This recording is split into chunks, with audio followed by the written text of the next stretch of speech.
Welcome back everyone to part 7 of the Sci-Fi first-person shooter tutorial series. In this video, we'll be creating 2 child classes from our master FPS character. One child will become our enemy class, and the other child will become our player class. We'll be spending most of the video setting up our enemy character with some basic AI. It does take quite a bit of time to go through all that, so let's jump right in and begin by creating the 2 child classes from our master FPS character. To do that, we'll go into our characters folder and see our master FPS character. It's pretty easy to create a child. To do so, we'll just right click on the blueprint and select create child blueprint class. And we can rename this child to BP_enemy. Be sure to spell that right. And let's create one more by right-clicking again and selecting Create Child Blueprint Class. For this one, we can just call it BP_player character. Now remember that these children will inherit all of the functionality of its parent, and we're able to override any of the functions and events that are set up in the parent class if needed, which we'll actually end up doing a couple of times for each of these children later on. And it's easy to mix up the master FPS character and the BP player character just because their names are like super similar. Just remember that the player character is the actual blueprint that we'll be playing as, hence the name. But if you mix them up sometimes like I do, it might help to make a parents folder.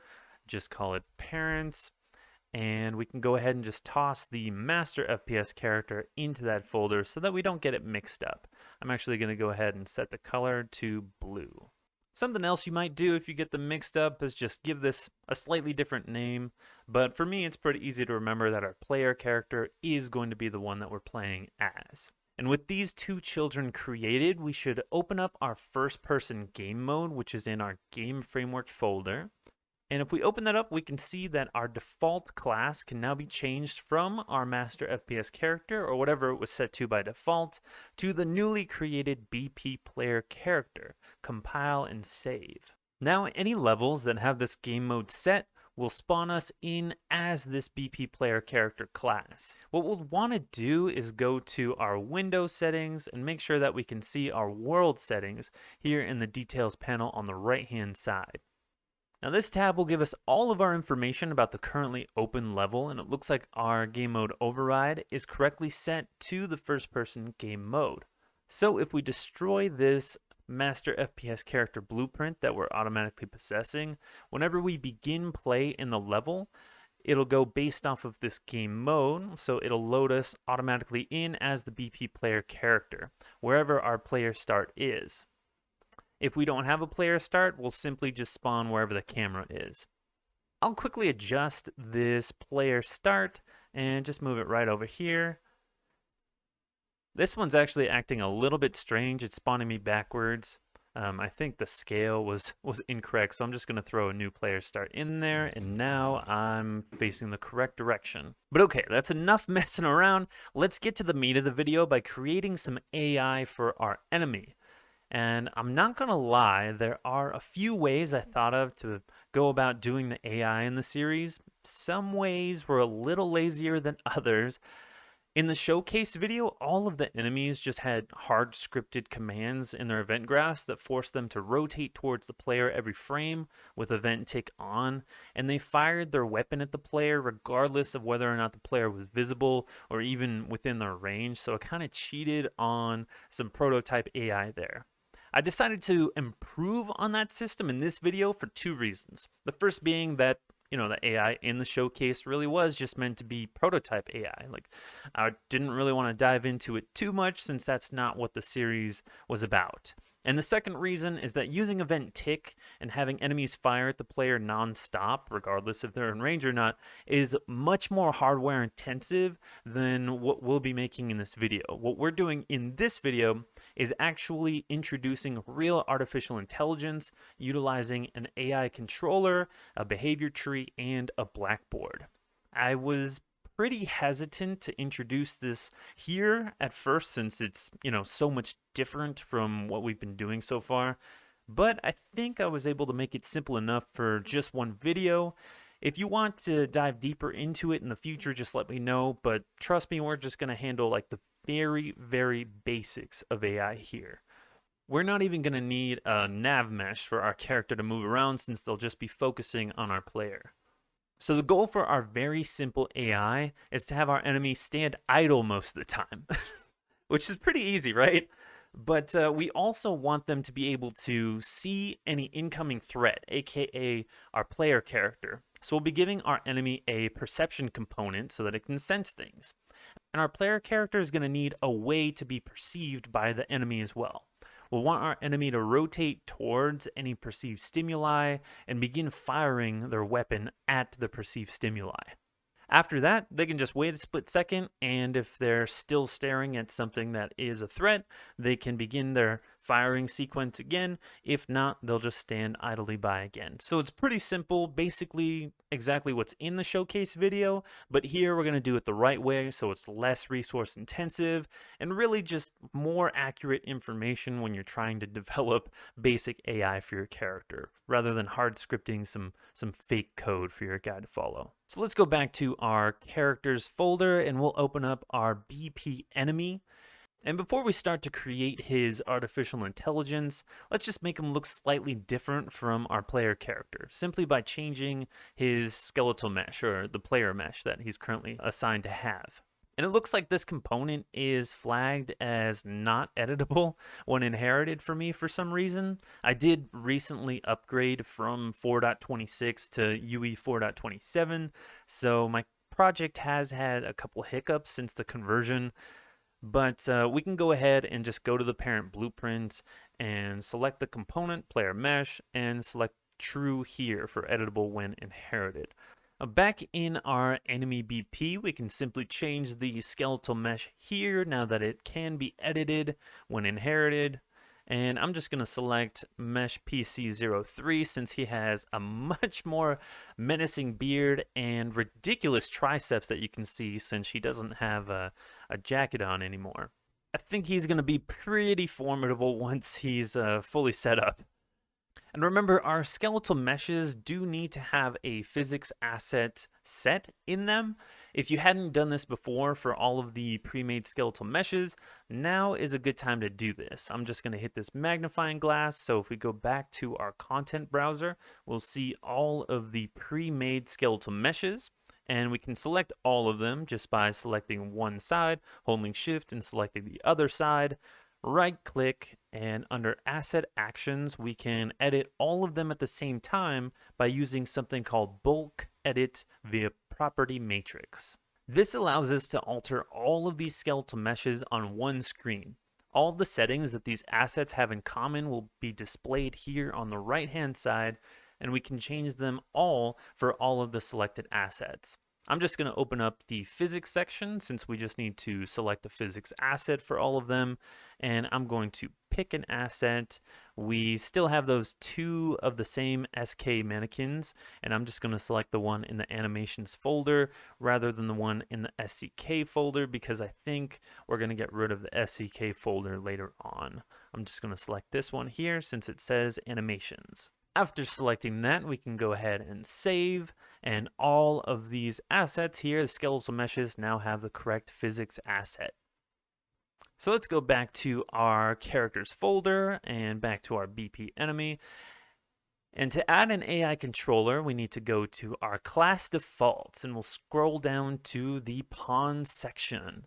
Here we can see AI controller class, and there are some pre-made AI controllers in the engine, but we'll be creating our own so that we can customize it just how we need it. In order to do that, we'll have to create our own, so let's minimize the BP enemy, and we can right click and create a new blueprint class. And AI controllers aren't the most common blueprints, so you won't see them up top in the common classes dropdown. We'll just search for AI controller in the all classes section. We can select it here and click on select. Now we've made it. And I'm just going to call this enemy underscore AI.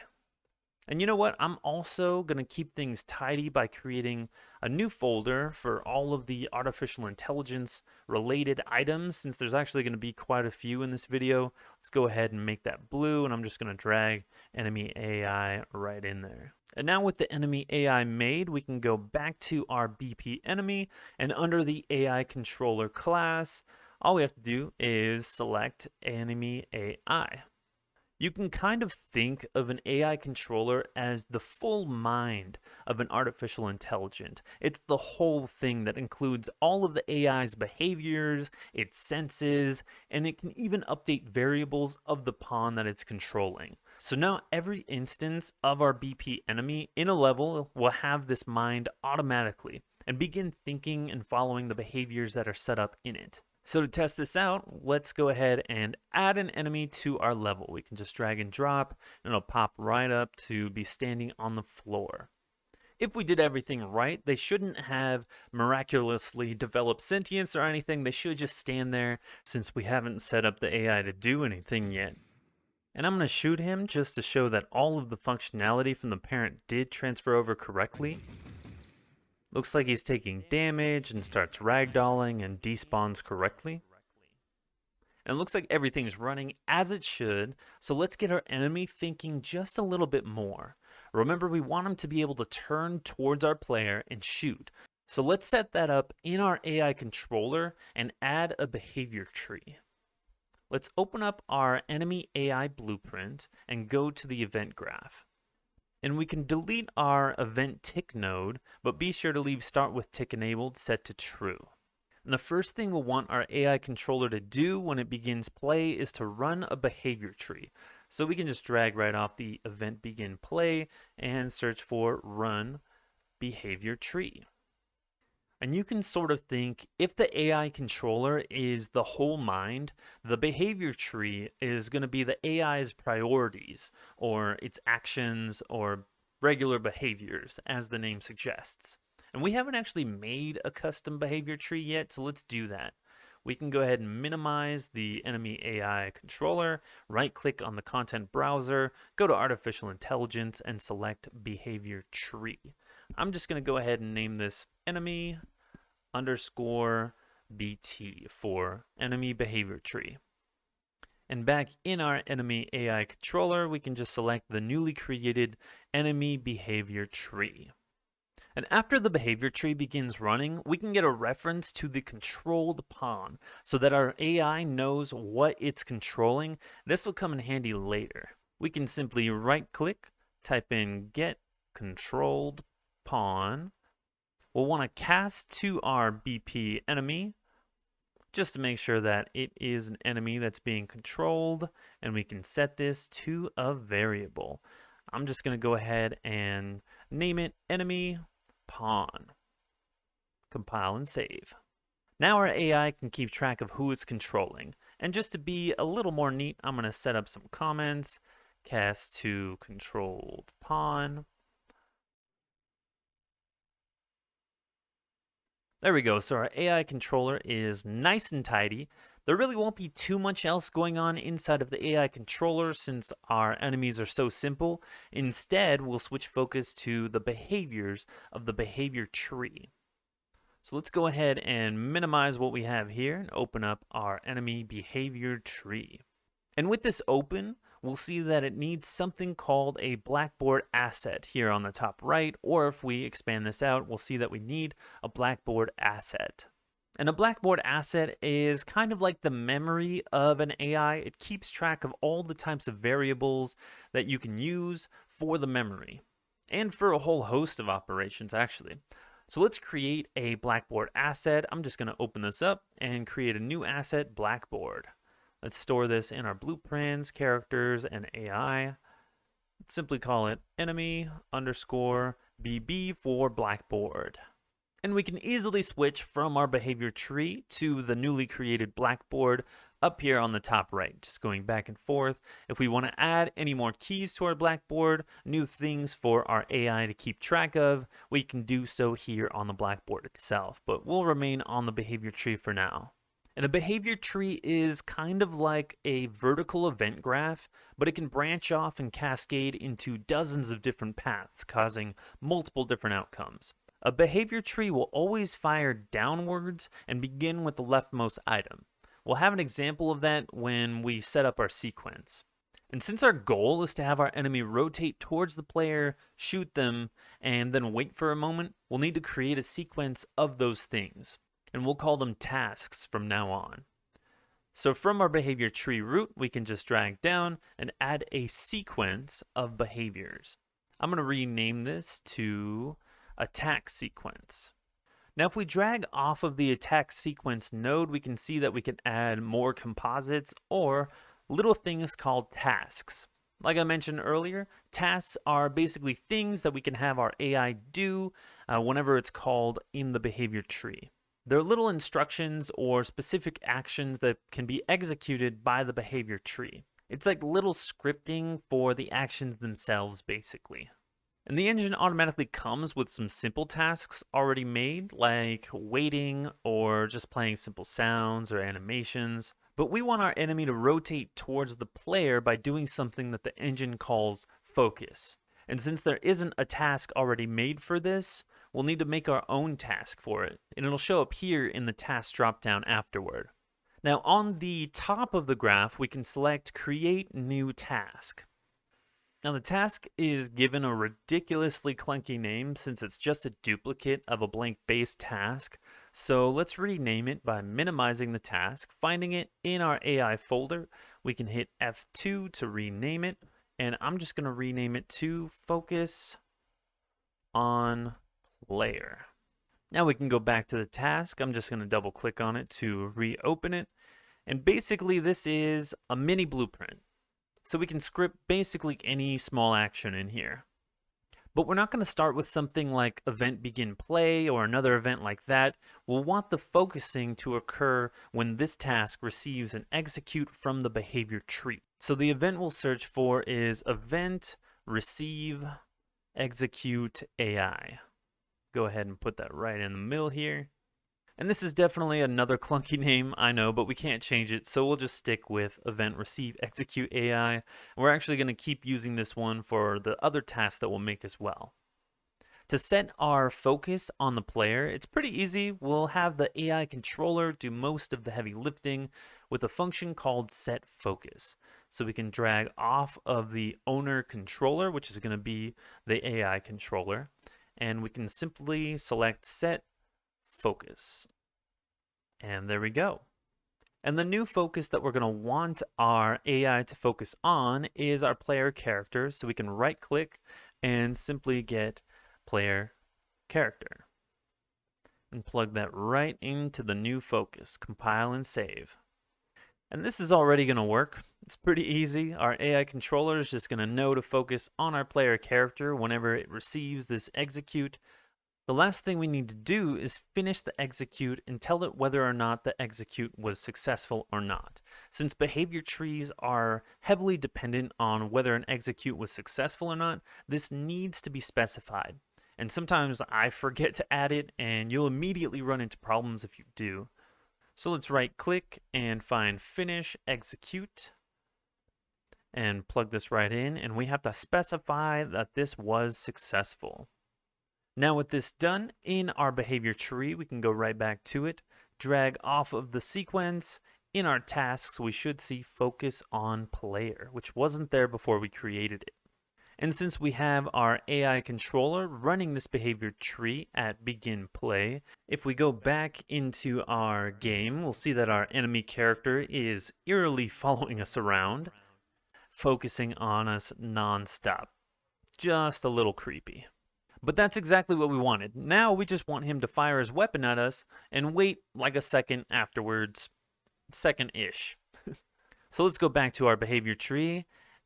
And as you can imagine, there's no pre-built task for having the enemy fire their weapon.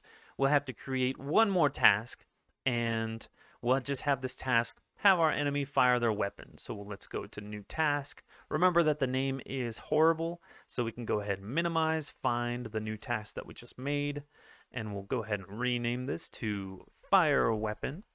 And that's the same as the function that we made for our enemy, or for our master character at that, whenever we want them to fire their weapon.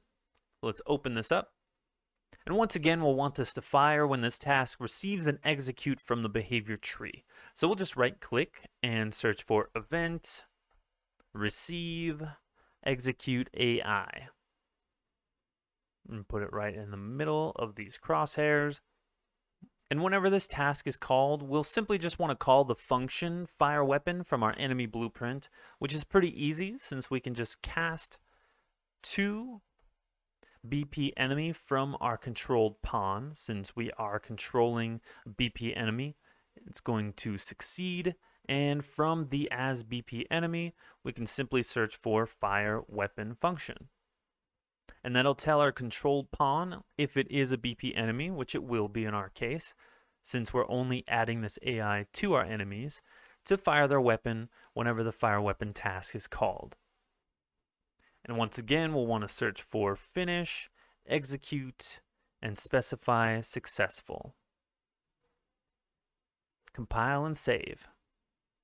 And this is going to work automatically, but if we look at our behavior tree, we can add the task, and it's called fire weapon. We'll add it right here. And I'm just going to minimize this a little bit so we can see what's happening.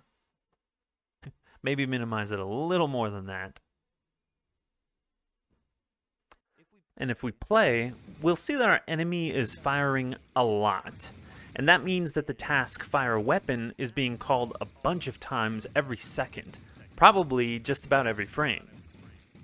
And in our fire weapon, we are casting to our BP enemy every single time that that's called. So we're casting basically 60 times a second because it's happening almost every frame. So to avoid this expensive casting, I'll show you a little trick that I use basically for all of my blueprints. What we're going to do is scoot this over and promote this to a variable. Let's go ahead and scoot this right here.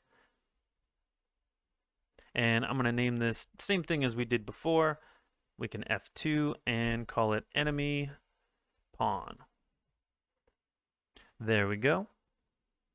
And with this promoted to a variable, whenever we receive and execute from our behavior tree, we can check to see if this variable is valid. We're going to use the macro check of is valid as well. So let's move everything out of the way, and the first thing that it's going to do is check to see if this variable is valid or not.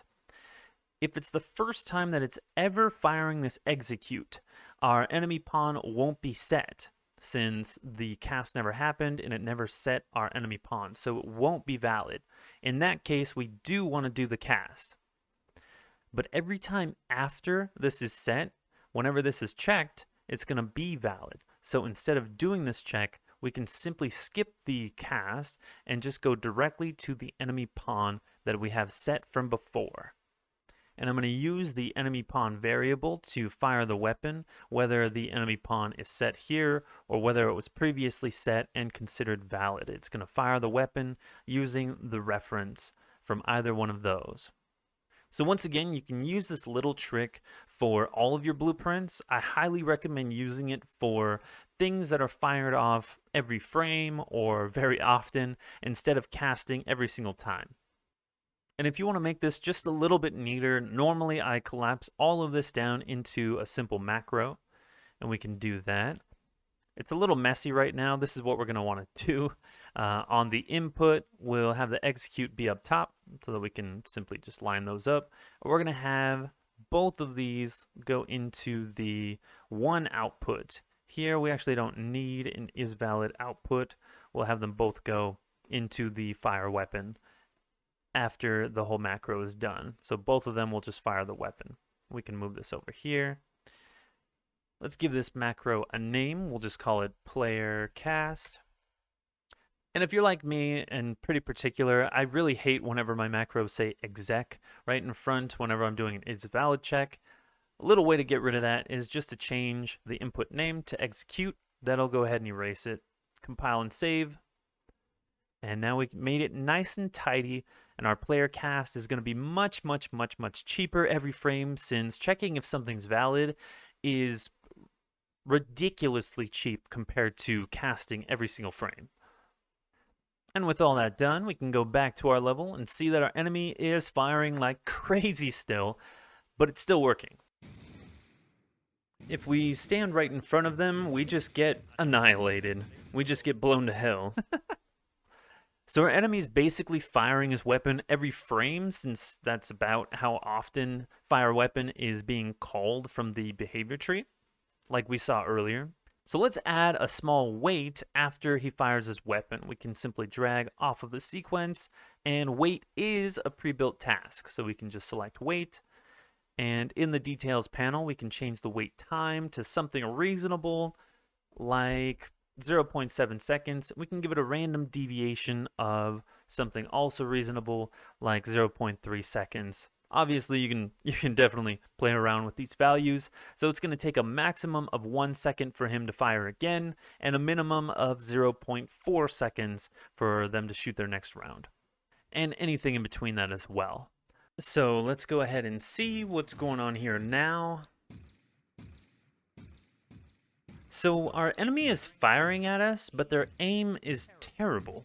That's because our master character, which is, the parent of our enemy, is using the player's first-person camera to determine the rotation that their projectile spawns. We'll need to override the way that our enemy determines their projectile spawn location and rotation, and probably adjust the spawn target as well. So let's return to our enemy BP, and let's override the get projectile spawn location function from the parent. And this is the first time that we've ever done this, but it's pretty easy to change what a child blueprint does when a function's called. To do this, we'll go to our functions in the My Blueprint tab, and we can simply click on override when we hover over this section here. We'll see all the functions that our enemy has access to, and really the most important one that we want to change here is get projectile spawn location from the master FPS character. If we select that, that'll bring us to the function itself, and it'll tell us that currently it's using the parent's way of determining the projectile spawn location. Instead, we'll go ahead and just delete that, and we'll create our own method to determine where to spawn the projectile. Basically, what we'll want to do is determine the location based off of our spawn target. If you remember, the spawn target is right at the end of the gun. Let's go back to our function, and we're just going to use its location and its rotation. So to get where in the world our spawn target is, we can drag off of it and search for get world location and plug that right into the location. And to get its rotation, pretty simple, we just type in get world rotation, and we can plug that right into the rotation. So after setting this up, our projectile will spawn based on the spawn target's location and rotation. In the viewport, we can select the spawn target, and we'll make our enemy's accuracy pretty good, but we don't want to make it perfect, otherwise they'll be impossible to beat. Let's just play around with the rotations a little bit. After tinkering, I went with 7.6 for the X, and 1 for the Y, 91.2 for the Z. That seemed to be a pretty good rotation for me. You can see inside the barrel of the gun, it's basically pointing straight out. Let's test this out by going back to our level and seeing how our enemy aims. This is a lot more accurate than what they were before. They don't try shooting ahead or anything. They're just shooting exactly where we were standing at the time of them firing the weapon, and yeah, they're pretty lethal. With all that done, we have one last feature that we want to add to our enemy's AI. We just need to give them the ability to sense the player and only fire at them if they can see them. And to give the enemy this ability, we'll need to add a component to its AI controller. So let's go back to that folder and open up the AI controller. Here we can add a new component to the AI controller, and this is going to be called AI Perception. Under the Details panel, we can go to the AI Perception tab, and we can add a new array element to the senses config. And on the new array element, this is just how many senses it has. We choose which sense we want to add. We're just going to add the sight configuration, and we can expand this out here. This is where we would alter any of the details for the sight of our character. We can see, we can change its peripherals, we can see its sight radius, the distance that it can see, its sight loss radius, and everything in between. It's actually quite a lot that you can configure in this little section. Really all we want to do here is make sure that it detects enemies, neutrals, and friendlies by opening up this drop-down, selecting all detect enemies, neutrals, and friendlies. We're not going to distinguish the difference between any of these, so we just want the enemy detecting all of them. And that was pretty easy. Basically, our AI has the ability to see now, but there's nothing in the world for it to see with this type of perception. Since this type of perception can only detect AI stimuli, we'll still need to add AI stimuli to our player character. So let's minimize this, go back to our characters, and open up our player character. Here we can add a component. This is just going to be AI perception stimuli source. And under the AI perception tab, we'll add an element to register what type of source this can be perceived as. We're going to go ahead and select AI sense sight so that our player character can be seen. And that's really all you have to do for the player character. That allows it to be seen by any type of AI that has an AI sight config in their AI perception. But back to our enemy AI controller, we're really not doing anything with the perception system right now. So let's tell our AI what to do when it perceives something. If we right click on the AI perception component, we can hover over add event, and we can add an event to the event graph called on target perception updated. This event will fire whenever our enemy sees or stops seeing something that can be perceived, which is going to work perfectly for determining whether or not our enemy should be shooting at the player. From the event, we'll just do a quick check to see if the perceived or loss of perception actor is the same as our player character. So we can drag off of it and just select an equals, and we're just going to get player character and plug that right in. Off of this, we can simply do a branch, and we're only going to do something if this is true, if the updated perception is our player character. If anything else was perceived, which it shouldn't be since nothing else has a AI perception stimuli, then it'll go off the false path, which we won't do anything for. We're only going to do things off of the true path. And if this is true, then we'll need to update something in the AI's memory. So we'll need to add a key to the behavior tree's Blackboard, which will allow us a new thing to remember. So we can just go back to our behavior tree, go to our Blackboard, and here we can add a new thing for our AI to remember. We'll just click on new key, and we'll make this one a bool. We're simply just going to call it can see player ? So that we can keep track if our AI can see the player currently or not. We can go back to our enemy AI controller, right click on the event graph, and type in get Blackboard. This will get our Blackboard from our running behavior tree. And off of it, we can simply set a value as bool. So in the Blackboard, setting the values of these variables, also known as keys, is a little more difficult than typically setting regular variables. We have to specify which variable we're setting. The key name is going to be helpful in that. And then we have to set what it's going to be set to, either true or false. So the key name, we can literally just type out a literal key name here. And it's going to be the same as we made it in our Blackboard. It's called can see player ? Remember, in our Blackboard, that's exactly what we called it. It has to be spelled the exact same way, ? and everything. We can compile and save. And then we have to tell it whether or not we can see the player currently. And that's going to be determined based on whatever the updated status is. And to get that information, we can drag off of our stimulus, since it's just a structure that has a bunch of information that occurred whenever this was updated. We can open this up and we can see if the target was successfully sensed or not And we can plug that right into the bool value, since the update updates whether or not we obtained sight or lost sight. This can be either true or false. And we can close this right here. So once again, whenever our perception is updated, we're going to check to see if the actor was the player character that updated the perception. If it was, we're going to get our blackboard right here, and we're going to update this value, whether we can see the player or not. If we can see the player, successfully sensed will be true, and the Boolean will be set to true. If we can't see the player anymore, successfully sensed will be false, so the bool will be false. So with all that done, basically now our AI knows whether or not it can see the player or not, based simply on this bool called canSeePlayer. If we go to our blackboard, we can see that this bool is being updated every single time our perception is changing. But we're currently not doing anything with that information. So if we go to our behavior tree, we can change what we do in our attack sequence with this information. So now we can add a check on whether or not we're actually going to attack based on if we can see the player or not.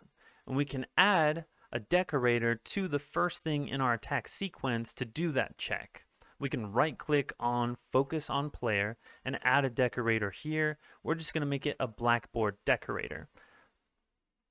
And a blackboard decorator is a condition check from one of our keys from our blackboard.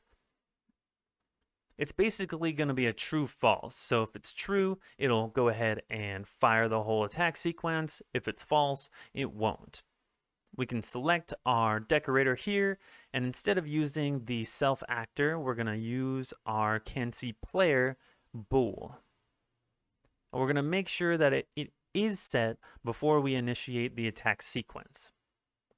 So now whenever the behavior tree fires, it's going to go down to the attack sequence, begin the sequence, but before it actually focuses on the player, it'll determine whether or not it can see the player. If it can't, it'll abort and it won't do any of the sequence. If it can see the player, it'll focus on them, turn to them, fire their weapon, wait, and then start from the beginning again, check to see if they can see the player, and do that over and over and over very efficiently since it's using a behavior tree. We can minimize and test this out.